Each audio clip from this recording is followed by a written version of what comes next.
Life as a parent is nonstop. I'm so focused on keeping my family healthy that I barely have time to take care of myself. If this sounds like you, then you need to give Symbiotica a try. Symbiotica is a health and wellness company that empowers individuals to take ownership of their health with high-quality formulas and supplements crafted to boost energy, immunity, gut health, and more. Symbiotica's supplements are made with clean, natural ingredients, and they don't contain any toxins or artificial ingredients. Because they were designed for us, busy parents. They're quick and easy to take. Just a daily dose for your energy, immune system, and overall well-being. It's made staying consistent so much easier. And the best part? Symbiotica is having their holiday sale, so now's the perfect time to put your health in the driver's seat. Head to Symbiotica.com for 20% off with code GIFT20. That's CYMBIOTIKA.com with code GIFT20 for 20% off. Your health transformation journey starts now. Symbiotica Natural and Organic Supplements.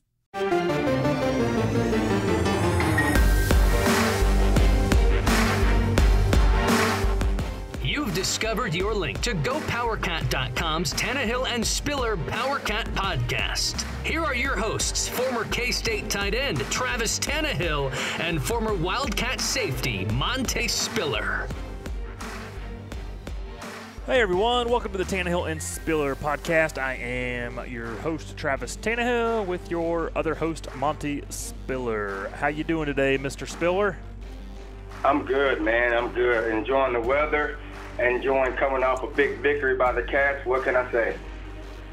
I would agree with you on all fronts. A big victory where neither you nor I really gave them much of a shot, much of a hope, but I feel like that's across the board nationally. That wasn't just us. That was most people's sentiment, that the Cats had a long uphill battle. So first off, what initial thoughts, how you thought the boys play, how you thought OU play, just kind of your big picture, general overall thoughts of the game last Saturday against the Sooners? It was, somewhat of a surprise, but not a whole lot. It's one of those things where defense actually played a lot better than I anticipated with the mix and the match, and put this guy here, put that guy there, and in some unknowns that hadn't played, but because of injury or COVID protocol, you had guys in different places. But the defense stood out for me. Obviously, the offense got it rolling in the second half, but to look back at the game, those two turnovers early, we didn't capitalize on them, but that gave me some hope. Even when we were down by 21, I said, if the offense get a score and the defense continues to hold, we got a chance, and those guys, they went there with a nothing to lose attitude, and they basically took it to them the second half, and that just goes to show we got talent outside of the first team starters, second team and third team, the guys that played. So that's a bright spot for the team moving forward. You got guys that are three deep that can play and play at a high level on the road against the number 3 team in the nation. Yeah, no, I agree with you on all fronts there. Offensively, like you said, kind of late a little slow coming out of the gates, but yeah, I was uber impressed with that defense. I mean, defensively across the board, Dron McPherson played really well. He won some national awards this week. Justin Hughes played well. A.J. Parker played exceptionally well. The young guy, Khalid Duke, at defensive end, I was super impressed with him after I've been not necessarily disappointed with Wyatt Hubert, but the production just hasn't been there. I haven't studied the film too much to be able to see. Maybe they're just keying in on him so much with double teams and help out of the backfield that he's not able to get much production. But as a defensive end, if you're taking up 2 blockers, you kind of did your job. So overall, That defense surprised me. That defense was a spot that I was not super confident in coming off of the Arkansas State game, to put it nicely. But overall, defense surprised me. They shocked me. Hopefully they can keep that play up moving forward against Texas Tech, because we're going to see another pass-happy team next week against Texas Tech. But, yeah, overall defensively, super impressed. Keep those guys healthy. I think we got a very solid front there on the defensive side of the ball. Right. No, without a doubt, and you touched on it. Late in the game, the D-line and the secondary did a great job on the back end, but late in the game, when you got a mobile quarterback, when you're playing a spread offense, the D-line made some big plays, and I don't know a whole lot about Oklahoma's O-line, but our D-line, in my opinion, dominated that game without a doubt. So I was really happy with those guys and the way they played. Yeah, overall, looking at that OU offensive line, I mean, I wasn't. Here's my one caveat to this victory is that Oklahoma team is not the third best team in the country. I mean, they are. Oh, no. I mean, they're probably a top 25 program, but I'm not putting them in the top 10 right now. And I really don't see them ending the year in the top 10. You know, I think if what we saw on Saturday is kind of who they are, and I mean, they got a lot of work to do. They got some talent as usual, but they're not a very cohesive team. Rattler did not play well. Obviously got all the arm strength and arm talent in the world and the athleticism, but he really didn't manage the game very well. Had a late, delay game penalty that was costly for them. So he did some freshman things, which is natural. So and two, I think Kansas State defensive line hit him in the mouth a little bit, and I didn't really love the way he responded. So. Kansas State, obviously, they're up, they're hype. They deserve to celebrate after that victory, but I just want to make sure they don't think they just beat the third best team in the country, because I do not believe that. I believe they beat a top 25 team in the country, and I think the standings at the end of the year will probably justify that statement that I just said. Exactly. No, I agree, and it's one of those things that goes to show, and you know it, I know it, anybody that has a football sense know that any day that any team can beat anybody, and not that in the case they didn't deserve to win, because they definitely do, but you're going to tell me that because we beat Oklahoma and then we lost to Arkansas State is better than Oklahoma? I don't think so. But it's one of those things where we showed up, we made the plays, and we got the victory. And the good thing about it was a Big 12 victory. You know, I hate losing to Arkansas State, but that loss is forgotten now because of this big win against Oklahoma. Yep. And people are looking forward now, hey, they got a chance to do something special in the league. So I'm excited about that for the guys. Yep. I mean, big picture, yeah, you just knocked off OU. Pretty much everyone from here on out is, a winnable game, or at least a coin flip game.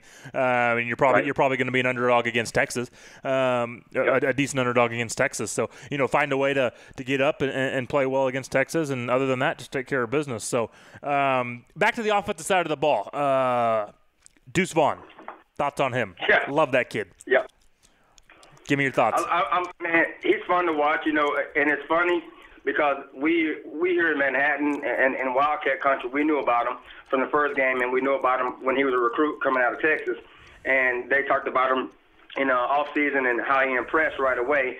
But I love the fact that the announcers call him, the Deuce is loose and 22, and they talk about his stature and how hard he runs. But the kid is fun. But the thing that impressed me about him, the post game interview, he truly enjoys the game. You can tell. And he truly enjoys being a K-State Wildcat. You get some guys that come through and they appreciate the time here, and they kind of, they want to go on to the next level, and that's fine too as well. But I think this guy is bought in, and he is truly a K-State Wildcat, and I love that for him. And you and I both being former Cats as well, it makes us feel good that guys understand how important that is and how special that is. But he is definitely one that I'm excited about watching here on out. But he had a heck of a game, catching passes out the backfield, breaking tackles, making plays. That kid played phenomenal. Yeah, no, he's super fun to watch. And we got some production out of him and Briley Moore, which is I'm just looking across the receiving stats. 4 catches from Deuce Vaughn, 4 catches from Briley Moore. As a former secondary player, what's that make you do and maybe kind of alter your game when you know that offense is going to be intentional on getting running backs, tight ends, fullbacks, other than in your standard wide receivers? They're going to, dish that ball around a little bit. What's that change your mindset on the back end of that defense? It definitely puts you in the bind, and not to mention that Scholar, although he was hurt, he has the capability to run. So that puts you in a situation you're thinking, do I want to defend the pass more, or do I want to defend the run more? Do I go with a nickel package, bring in an extra D-back and take a linebacker out? Down in distance, what do we got? What's the matchup? And a lot of times you get bigger backs that are easier to defend out of the backfield with the linebacker so you can stay with your base package. But when you get a short, shifty guy like that, you basically have to put a another defensive back in, and I believe, and I could be wrong, but I think OU left the linebacker in, and he took advantage of it. And you could tell one-on-one, open space, that's 99% of the time he's going to win that battle, you know. And as a defensive guy, you have to be aware of that. And and most times, the way I coach my guys up, and most defensive coordinators as well, take away the inside route because it's the easiest throw, and they didn't do that. And you saw what happened on that big play that he got. So, but he definitely causes problems. And you have to look at that from a defensive side and understand matchups are important in case they won that matchup. You know, it's one of those things in the future, I think, moving down the rest of the schedule, he's going to cause a lot of problems for a lot of defenses.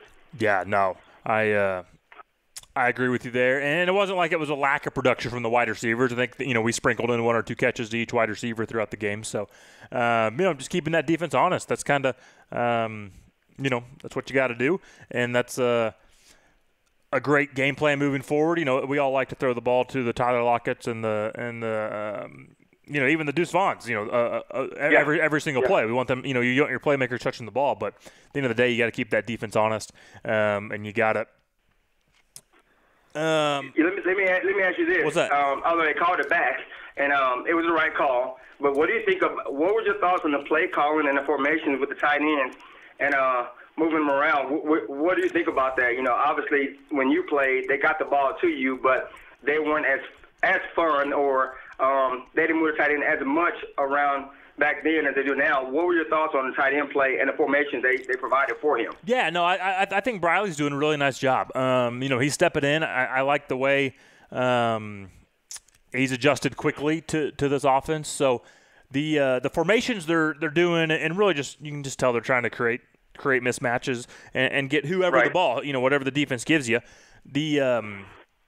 No, he's doing an exceptional job. Like you mentioned, there was a couple formation errors there, which, you know, that's never the tight end's fault. We're on the inside usually, so we line up and it's the outside guy's job to make sure they're off the line of scrimmage. So, but and those are easy fixes, and those drive a coaching staff crazy. Those drive me crazy as a fan because, like, it's really not that hard. And honestly, it's kind of a dumb rule anyways. I mean, I kind of see why it's there to make sure the defense knows who's eligible and who's not eligible. But it's like, hey, the 5 fat guys, they can't catch the ball. Everyone else, they can catch the ball. So it's pretty common sense of who's eligible. But shoot, I mean, you can use that. You know, we saw Andy Reid with Eric Fisher catching a touchdown pass on Sunday. So you can use that rule and those formations to your advantage to sneak that left tackle out into a route when you're in the goal line. So, no, overall, I love the way they're using the tight ends. I love the way they're using the fullbacks. I love the way they're using Deuce Vaughn out of the backfield. Not only is he an exceptional running back, he was our leading receiver last week. So,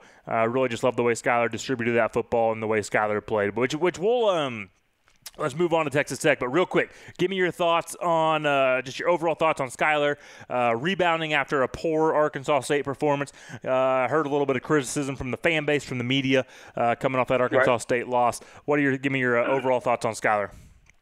You know, and obviously any fan base, you want to win.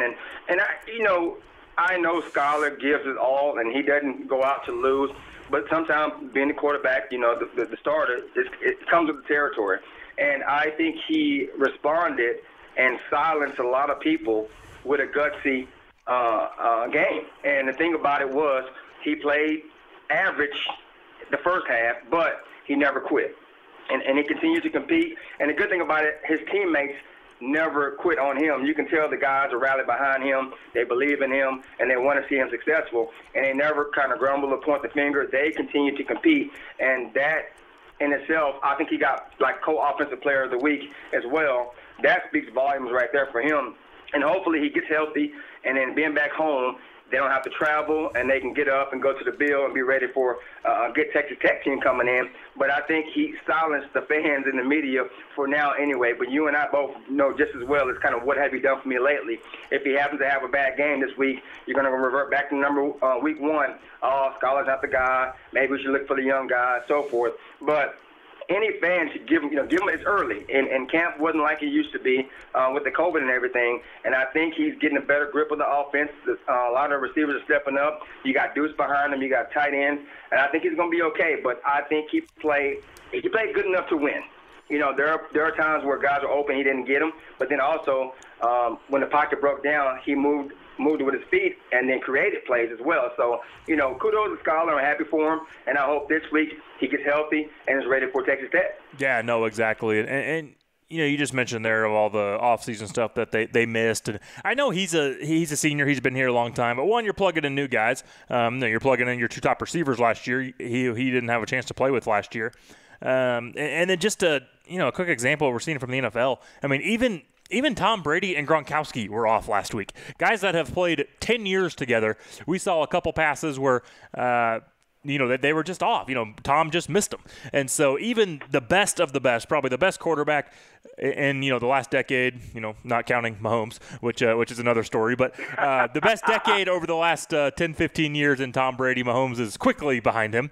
And then arguably the best tight end in the last 10 or 15 years in Rob Gronkowski. Even they need those offseason reps, need those offseason practices just because they're crisp, because it is a game of inches. I mean, when you're running across the field full speed and that quarterback releases that ball, you're running full speed. If it's a hair behind you when it leaves the quarterback's hand, that means it's 3 feet behind you by the time it reaches you 30 yards down the field. So that cohesiveness, that route running, and that quarterback getting those balls there on time will improve throughout the season. Because really, that Arkansas State game, Skyler, he made the right reads, he made the right decisions. He just missed a couple throws, so that's not. And even a couple of those, I'm not convinced were his fault. A couple of those, I put on the receivers for not running to the open space. The Powercat Podcast will be right back.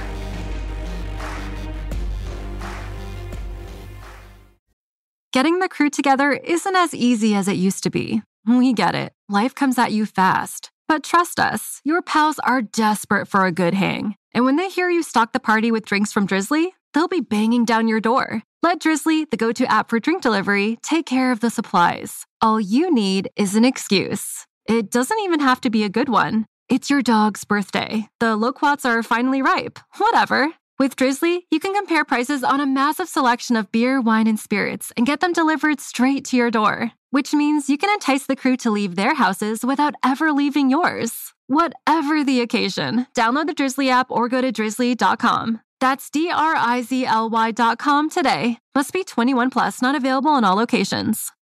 My days working and taking care of my little ones can be a lot. I checked out care.com and it was so easy for me to find local, experienced, and background check sitters. Finding our babysitter was way more affordable than I thought. Care.com makes it super easy. Search for qualified candidates. You can view their profiles, read reviews and ratings, check their availability, send messages directly, and get the help that you need. Care.com should be every person's go-to.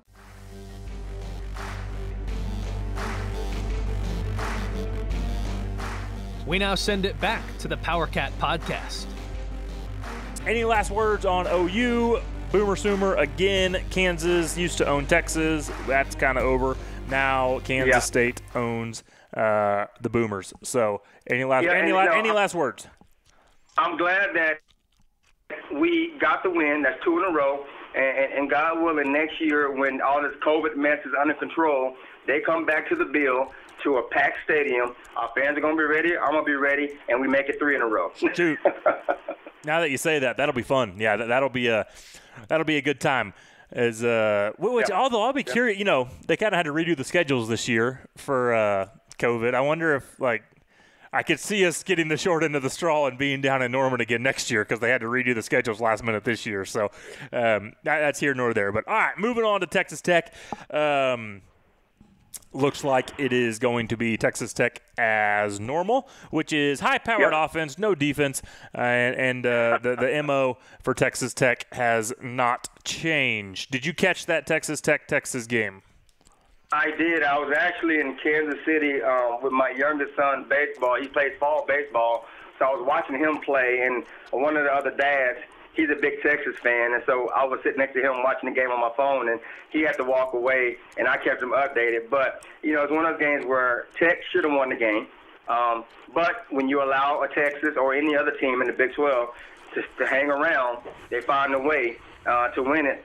And Texas Tech is a good team. They, like you said, they're high-powered offense, average defense, and basically their mantra is hey, I'm going to score more points than you. But I feel comfortable with the running game that we have in place. We can get a lead and control the game and make them play from behind. And, I'm not saying that we're going to dominate the game and win by 2 or 3 touchdowns, but I feel comfortable with the way we came off the OU game, going into the Tech game, being home.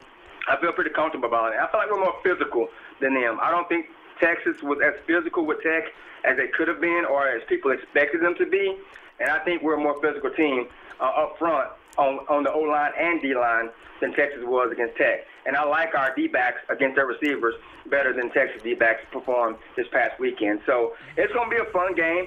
Texas Tech, they usually come, and they come with some crazy, wild uniform, which make the game fun. And I think it'll be a good atmosphere. Yeah, I agree with you. It should be a pretty nice ball, or pretty good ball game. They gave up over 200 yards rushing against Texas, which, Texas is usually big up front and has some athletes, but, Texas some years can run the ball, some years cannot. But, yeah, the Texas Tech defense, this should be a good opportunity for Kansas State to put up some points and really gain some confidence. And that is the one worry about, bad defenses is, like, if that Kansas State team comes out and can't score, and, whether that's self-inflicted wounds, whether that's penalties, turnovers, that's where those high-powered offenses really do great because it's like they're going to score. Whether they score 7 or 3 or move the football, they're going to put up 40 points. So you really have, on offense, you have to play well just in order to keep up with a team like this. Overall, this Texas Tech team, 52 pass attempts, 31-52 for Alan Bowman last week. Ran the ball relatively well, I think 125-ish yards or so. Thompson's their number 1 running back. And then, let's see, about 10 different receivers caught the ball for Texas Tech last week. So they're going to spread the ball around like they always do. The short passing game is, it's the same MO. Get the ball to playmakers in space, which everyone wants to do. Texas Tech always seems to do it very well. So it should be an exciting game. Hopefully this Kansas State team can dial up a good offensive game plan and outscore these Red Raiders. Yeah, definitely. I'm looking forward to a good game, and I don't want to look too far ahead because that's when you get in trouble. But like you said at the beginning of the broadcast, hey, we're in a good position to do something special, But we take it one game at a time, like any coach will tell you. But I am comfortable with this game going in, and if you're not a believer in Coach Kleiman, yeah, it's year 2. But if you're not a believer in what they're putting together there, the kids are getting, the production that we're getting from young guys, what are you waiting on to jump on board? I'm support from day one, regardless. But that game, Oklahoma, speaks volumes, and they didn't panic. He found a way to win, and I think going into Texas Tech, they're going to forget about the OU game, and they're focused on Texas Tech, and I think we should come out with a victory. Yeah, my biggest worry about this Kansas State team, defensively, that they showed me that they can play with some of the best in the country, even though OU I don't think is a top 5 program. I think their wide receivers are usually in the top, one of the tops in the country, and Spencer Rattler will get better and become a top tier quarterback throughout his career. Defensive line, we saw exceptional play.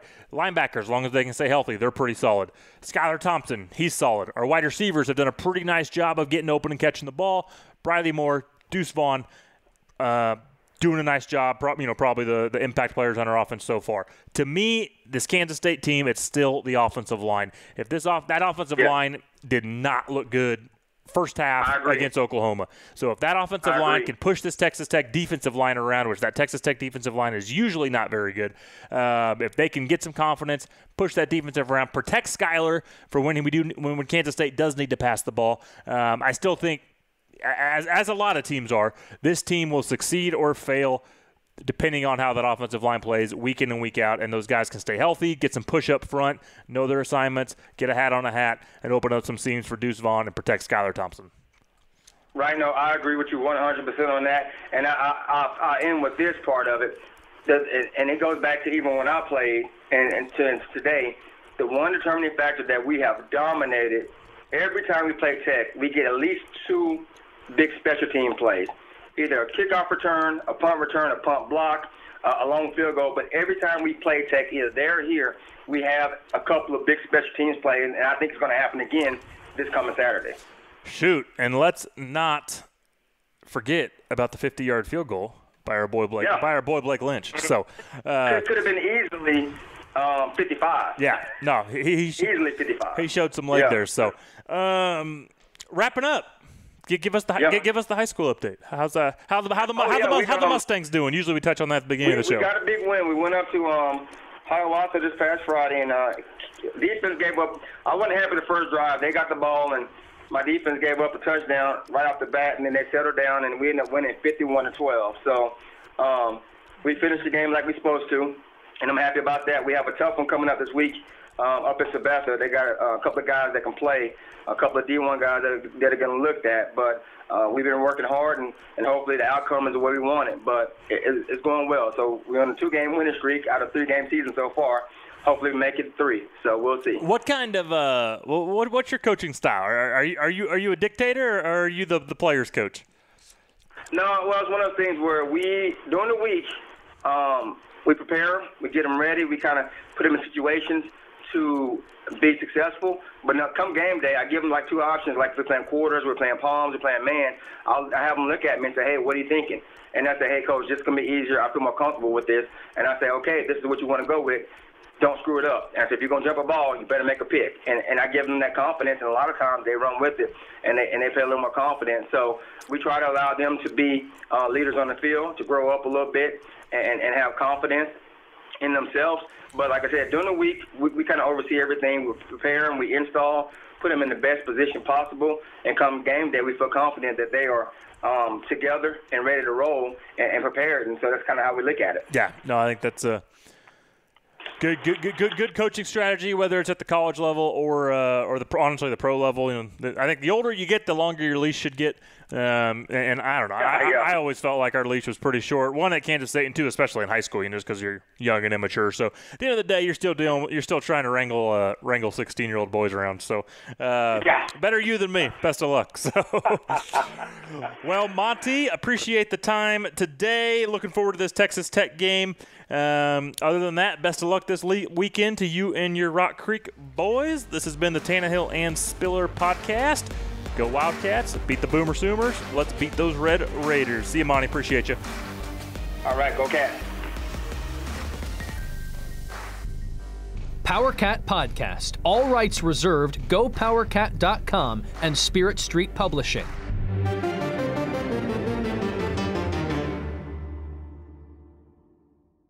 With Blue Link Plus, you can access your Hyundai Tucson Limited remotely.